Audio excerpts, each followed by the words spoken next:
제23화 부조리의 부조리. 카미. 삶은 부조리하다. 좋은 것과 나쁜 것이 필연적으로 좋은 것과 나쁜 것으로 귀결되지 않는다.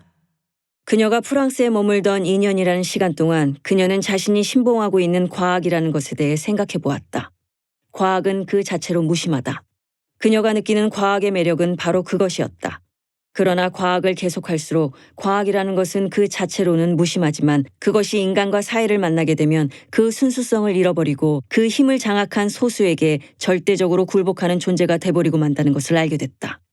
윤설은 PC 바탕화면을 보다가 잠시 생각에 빠졌었다. 김상규 박사의 PC를 켜자 패스워드를 묻는 창이 나왔다. 윤설은 패스워드 입력을 포기하고 PC를 끄려는데 입력창에 마우스가 지나가자 힌트를 묻는 질문이 떴다. 카미가 말한 합리적 기대와 현실의 차이? 부조리. 김상규 박사는 마치 카미를 아는 사람은 내 PC를 얼마든지 들여다봐도 돼. 라고 말하는 것 같았다. 윤설은 어차피 김상규 박사의 생사를 모르는 상황에서 그의 개인 기록만 아니면 업무용 PC를 들여다보는 게 큰 문제가 될 것 같지 않았다. 게다가 혹시나 지금 윤설이 생각하고 있는 그 질문에 힌트를 줄 수 있을지도 몰랐다. 김상규 박사의 PC는 깔끔하고 질서정연했다. 크게 업무 폴더와 개인 폴더로 나눠진 파일들은 다시 프로젝트별로, 날짜별로 알기 쉽게 정리되어 있었다. 추리 작가의 입장인 윤설의 시점에서 봤을 때 매력적인 작업은 아니었다. 심하게 어질러진 크라임씬에서 범행의 단서를 찾는 느낌이 아니라 깨끗하게 정리된 서재에서 숨은 그림 찾기를 하는 느낌이었다. 숨은 그림을 찾는 것은 수사관의 입장에서는 고도의 집중력이 필요했다. 윤설은 김 박사의 업무 폴더를 하나씩 열어보기로 했다. 5시간째 비슷한 폴더를 열었다가 닫기를 반복했다. 동물 실험실을 관리하는 업무 폴더는 크게 복잡할 것이 없었다. 그중 가장 크고 중요한 것은 역시 동물의 마리수이다. 그것에 열심히 집중한 나머지 이상한 것을 발견했다.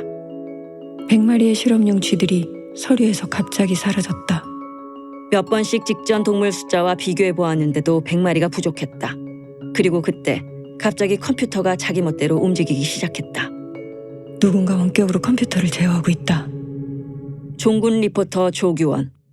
규원은 동물 실험실에 온 후 특별한 이유 없이 이곳에 머물렀다. 그가 종군 리포터로서 못 가는 곳이 없는 현장 매니아인 것은 알았지만 사람들 몰래 이곳에 대해 속속들이 기록을 남기고 있다고는 생각하지 못했다.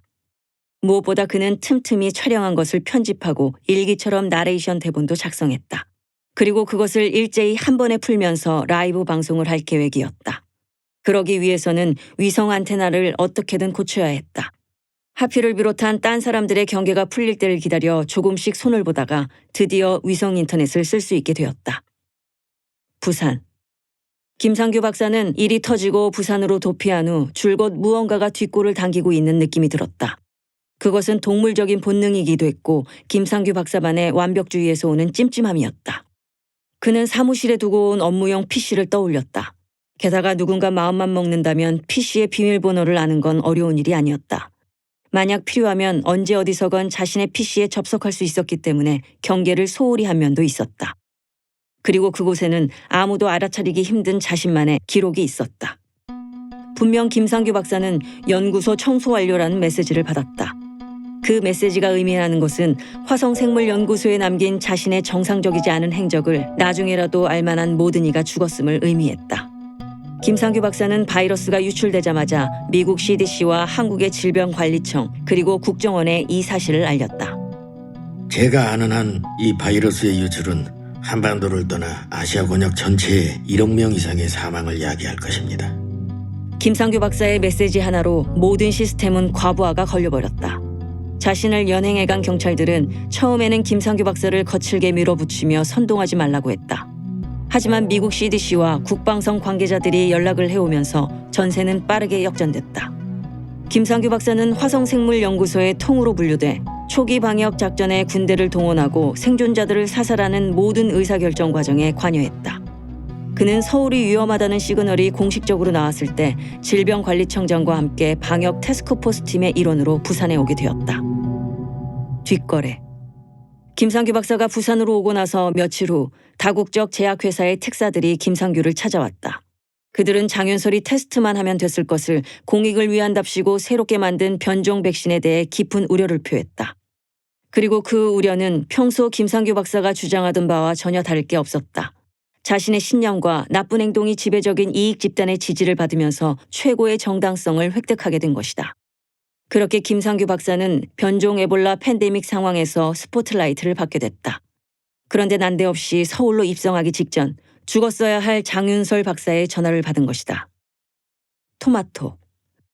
하필은 저온 창고에 토마토가 대부분 썩었다는 것을 뒤늦게 알게 되었다. 원래 토마토는 동물 실험실 사료 창고에 있을 만한 것은 아니었다. 2년 전 외부에서 의뢰한 토마토 효능에 대한 동물 실험을 의뢰받으면서 과도하게 토마토를 연구소에 들여놓게 된 것이다. 연구소 관계자들이 수시로 박스채로 가져갔지만 어느 시기가 지나고 나니 더 이상 토마토를 가져가는 사람이 없었다. 그때 이후로 그 모든 토마토는 하필의 것이었다. 하필은 그때부터 토마토와 관련된 모든 음식을 만들었다. 그리고 그 레시피의 끝은 지금에 이르러 재난푸드가 되어버렸다. 그런데 멀쩡할 줄 알았던 토마토들이 갑자기 전력이 끊겼던 짧은 시간 동안 먹을 수 없을 만큼 상해버린 것이다. 하지만 아직 끓여 먹을 수 있는 토마토는 있었다. 문제는 더 이상은 스프를 끓일 육수가 없어. 하필은 문득 생각했다. 사람 팔뚝만한 레트들이 죽고 나면 그냥 이것들을 소각하는 것보다는 활용하면 좋지 않을까? 아주 예전 하필은 쥐를 끓여본 적이 있다.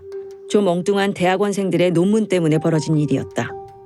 그들은 인류의 단백질 공급원으로서 쥐와 바퀴벌레의 단백질 활용이라는 엉뚱한 주제로 이 연구소에서 동물 실험을 진행한 적이 있었다.